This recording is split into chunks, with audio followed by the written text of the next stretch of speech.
6 million Ukrainian households are still without power today following a barrage of Russian missile strikes on the country's critical infrastructure.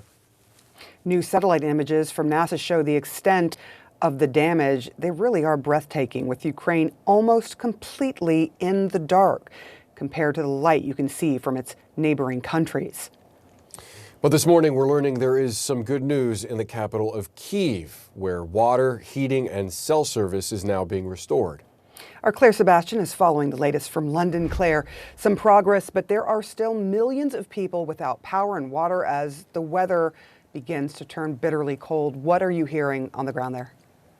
Yeah, Sarah, we're hearing from the country's electricity transmission operator this morning that about 3/4 of electricity demand is now being met. That is helped by the fact that those 4 nuclear plants, 3 of them in Ukrainian-controlled territory still, are now back online. They were, for the first time in decades, knocked offline at the same time during that barrage of attacks that we saw on Wednesday. There are still restrictions in place. There are still millions of people without power, but things are improving. It was down to about 130,000 in the capital, Kyiv, who don't have power at the moment.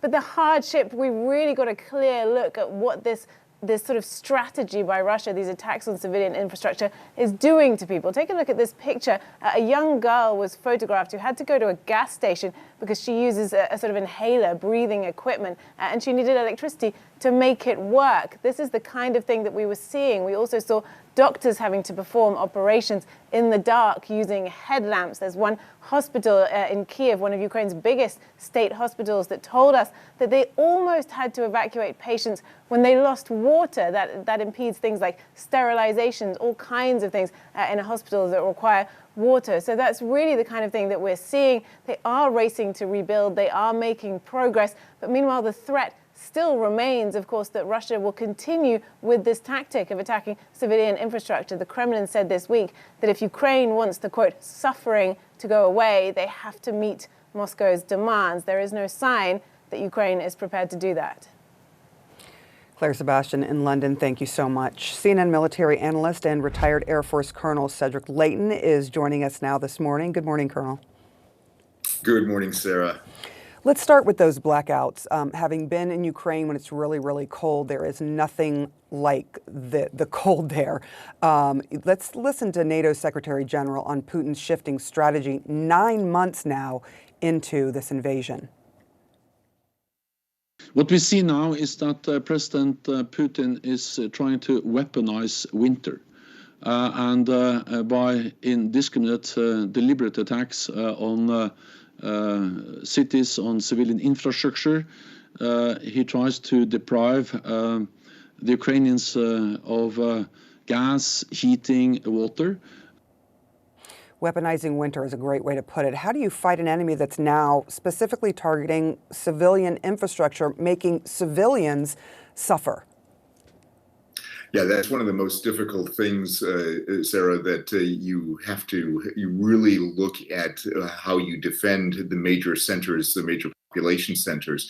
The key issue that the Ukrainians have is that there's so many things they have to defend, and the Russians have a lot of targets to choose from. The fact that they have all these targets to choose from makes it so hard to defend against. And what they're doing is, instead of hitting major power centers, which they're doing, they're also going ahead and they're going after transmission lines, transformers, things like that. And so every single localized attack that they make affects local areas. And when you add that up, then you get the blackout scenes that you see from Kyiv and other cities in Ukraine. So it's a very difficult thing for the Ukrainians to defend against. They've done a remarkable job given what they have, but frankly, more needs to be done and more help needs to be provided them.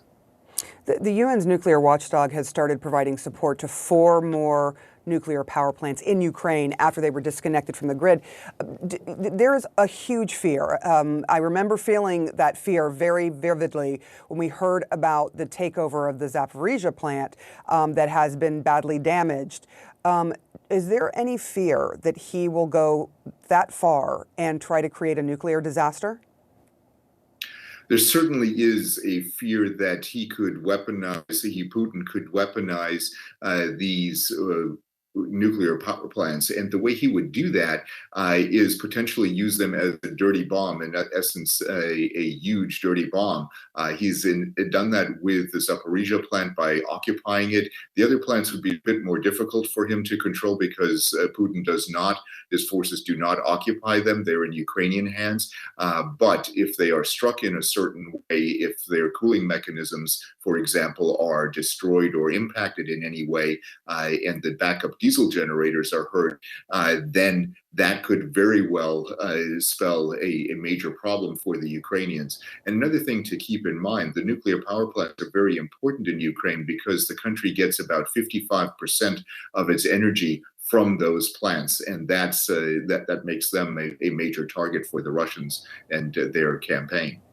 All right, let's go ahead and talk about air defense now and the risk of escalation. Germany offered Poland Patriot air defense units after a stray missile hit Poland and killed a couple of its citizens there. Poland has declined, saying they should be sent to Ukraine instead. Now, we now know the U.S. has said that they believe that missile came out of Ukraine trying to defend itself against Russia. But NATO's Secretary General says all Eastern NATO allies should be girding their defenses. Let's listen to this.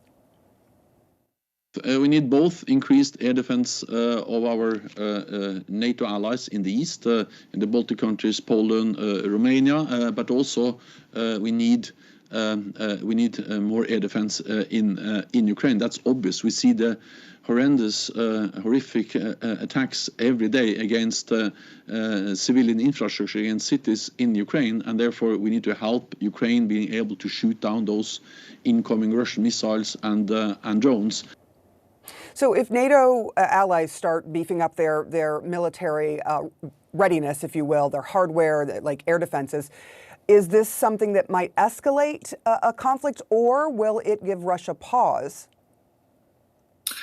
Well, the Russians would look at it as being an escalation. However, it would be a necessary step because an integrated air defense system, and specifically an integrated air and missile defense system, as mentioned not only by Secretary General Stoltenberg, but also the chairman of the Joint Chiefs of Staff, General Milley, those weapon systems are really defensive in nature. And what they do is they do the best job that's currently technologically available to protect not only the infrastructure, the critical infrastructure, but civilian institutions as well. And so that's the kind of thing that you want. You want the Patriot missile defense systems. You want a system known as IRIS-T that the Germans have delivered one of.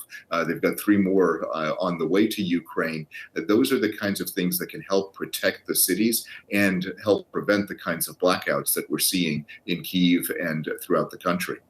Yeah, that country is suffering so greatly this winter, especially. Colonel Cedric Leighton, thank you so much. We appreciate your time. You bet. At any time, Sarah.